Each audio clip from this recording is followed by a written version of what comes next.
So today is a new day.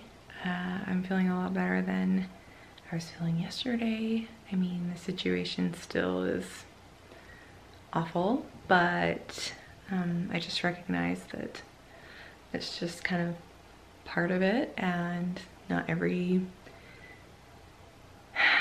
transfer is going to be successful, and I never expected that from the beginning. I think I was just surprised because it was like one of my top embryos quality-wise that didn't work out, but that's just how it is.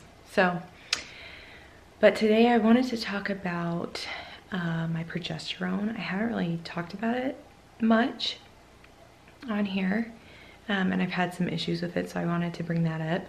So when I first started taking progesterone before the transfer, I was doing the intramuscular injections, and the progesterone that they prescribed me was in sesame oil, which I think is probably the most popular intramuscular progesterone that's prescribed. I imagine that's probably why they prescribed it to me. And everything was going fine. And then I'm trying to think when it was, because you start taking progesterone not quite a week before the transfer. So I was taking it just fine, and then it was after I found out I was pregnant, but I had taken pregnancy tests. So it was, I think it was on the second beta test, the night before that. So that was how many days after I'd started taking it? A couple weeks after I had started taking the progesterone.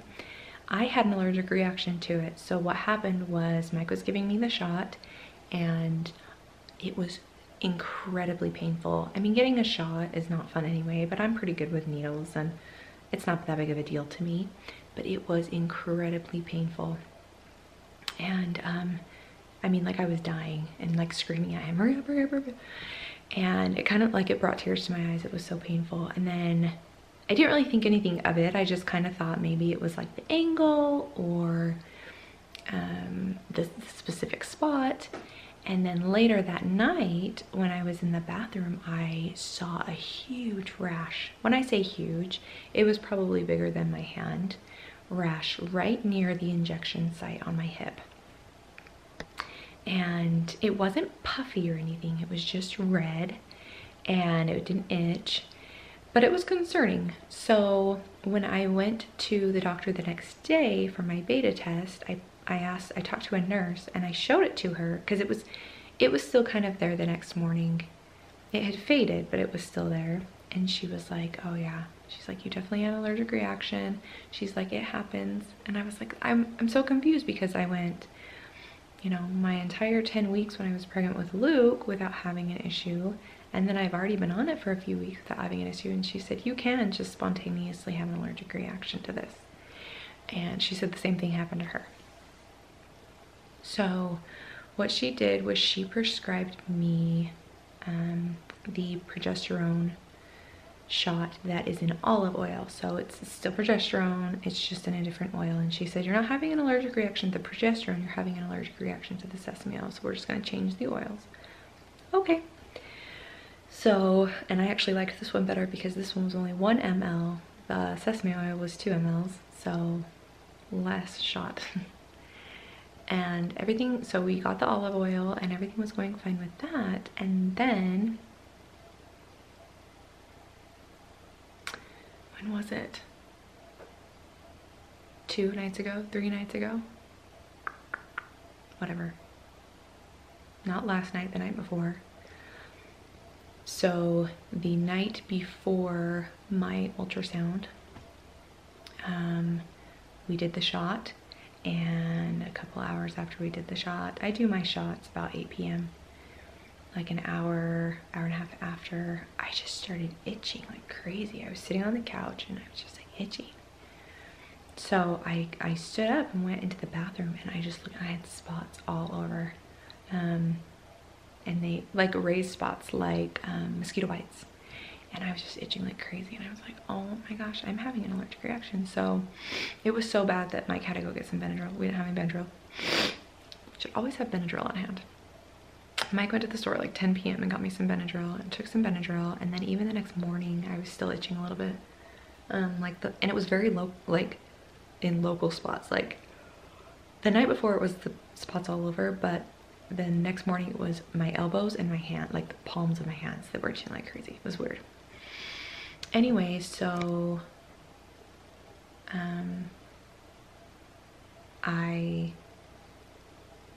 no, it wasn't the night before the ultrasound, it was 2 nights before the ultrasound. So the next day I talked to the doctor or the nurse, and she said, if you have some sesame oil, progesterone, go back to that, do that shot tonight instead of the olive oil. I guess you can go back and forth. I mean, it makes no difference because it's still progesterone.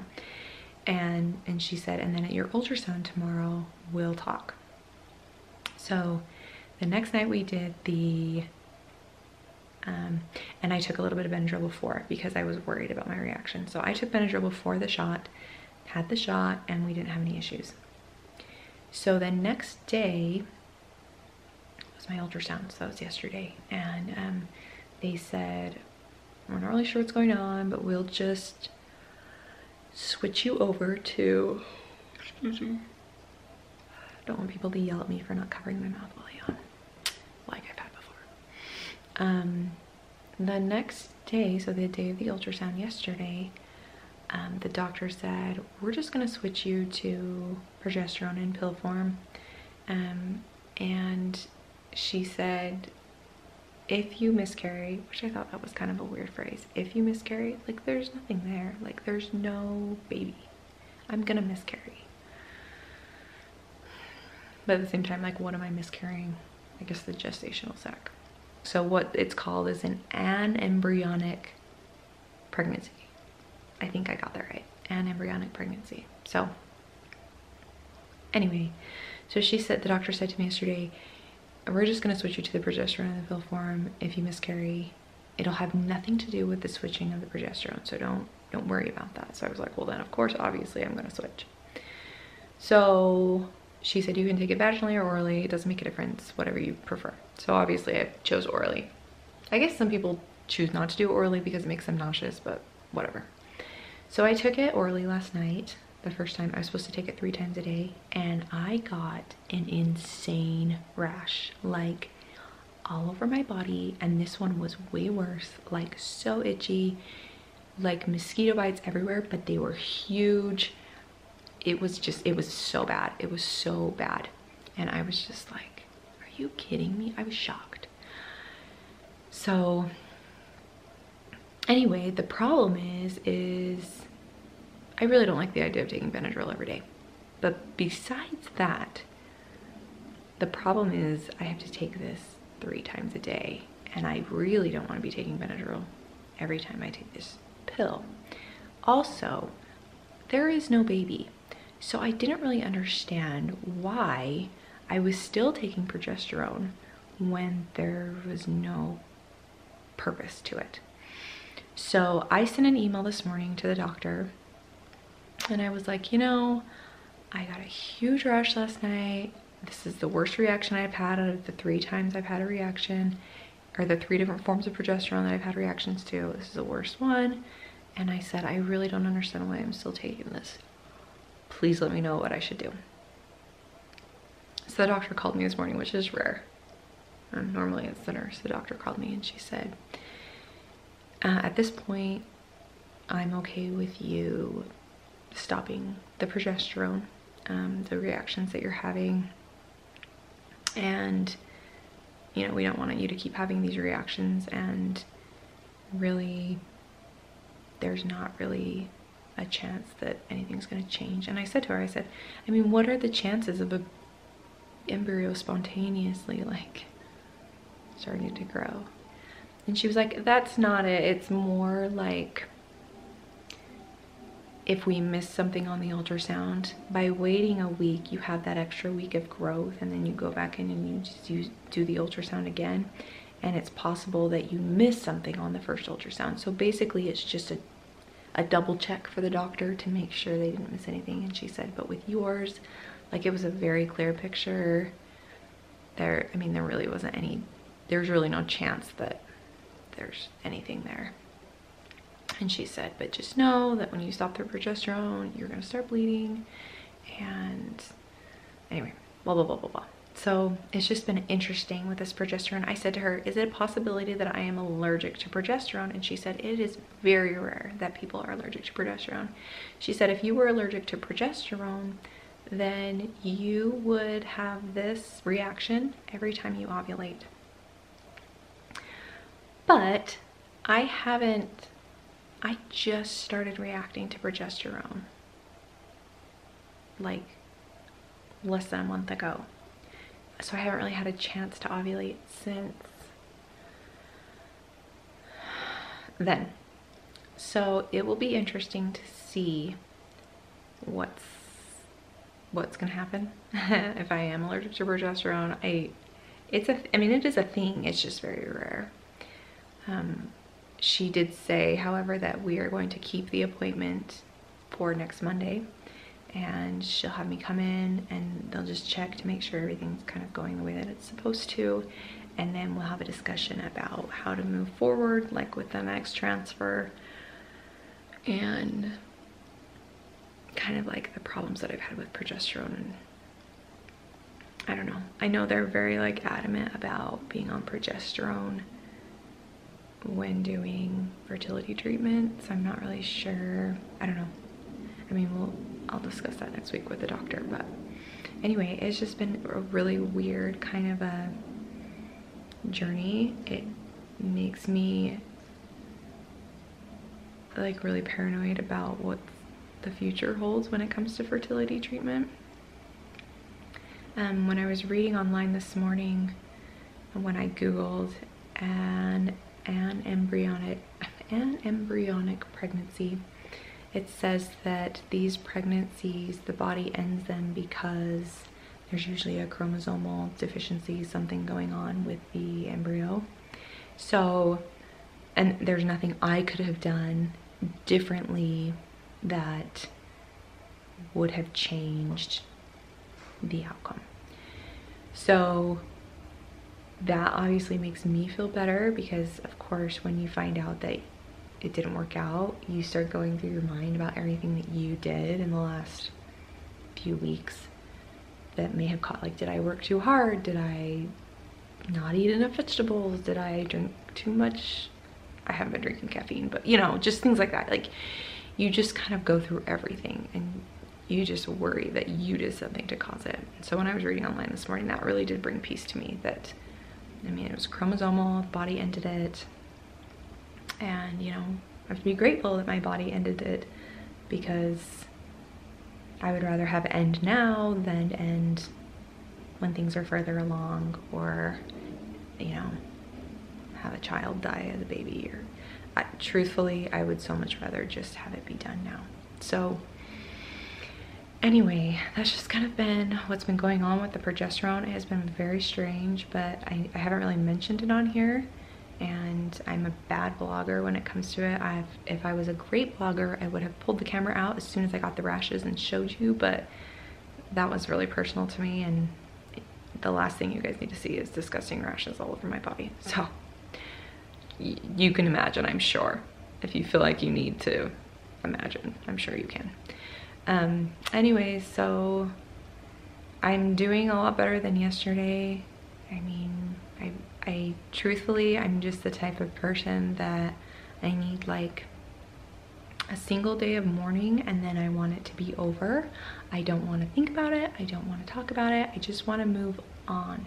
So I realize I'm kind of rehashing today, but I just want to be over. I don't want to have to. And that was the same thing when I was going through infertility for so many years. I didn't want to have discussions with people. I was very private about my story. I didn't want to have discussions with people about it. I didn't want to talk about it. I didn't want to focus on it. I wanted people to see past that and to just see me as a person. And I know that not everybody's like that. Some women really want it to be a very big part of who they are and their lives, but for me it was just easier to not make it such a focus in my life, and now I'm doing this and it makes it a huge focus of my life. But Anyway, so I am doing good. It's still sad, but we're moving on, and we haven't made any decisions yet about how to proceed or when to proceed or what we're doing, but for now we're just gonna kind of take it easy. I have to get through this miscarriage. I'm really kind of scared about that because I've never done this before. I don't really even know what to expect when it comes to a miscarriage. My sister's had a miscarriage, but I don't know. It's hard. It's different when it's someone you know versus actually going through it yourself. So anyway, we'll just kind of wait and see what happens. The doctor said anytime within like the next week, I should see things start to change. So it's unfortunate, but it's gonna be a hard week. It's gonna be a hard few days, but we'll make it. It'll be fine. And honestly, when it comes down to it, let's just see what this coronavirus is gonna do, and then we'll decide how we want to move forward. Not gonna lie, I'm more on the paranoid level of things, and I think I was more paranoid because I was pregnant. Now that I'm not nearly as paranoid, but it's still scary, and I really just kind of want to see how things play out with that before I get pregnant again. And I also I didn't really want another winter baby. I mean, we chose the timing. The due date was October 28th, so it was gonna be right when winter started. And I would have been grateful for that, but at the same time, I'm like, oh, I don't really want a winter baby. So now maybe we won't have a winter baby. So anyway, we'll see what the doctor says next week, and I'll keep you guys updated on that, because I'm sure you're on the edge of your seats as I am to see kind of what she says and if there's anything we do. I am going to ask her about genetic testing on frozen embryos. I don't know if it's possible, but genetic testing is expensive, but so is frozen transfer. And when a frozen transfer doesn't work because of a chromosomal abnormality that I could have prevented if I had done genetic testing. So anyway, I'm going to try to have that discussion with her and see maybe where that'll go. But anyway, okay, don't worry about me. We're doing really good as can be expected. This is just part of it.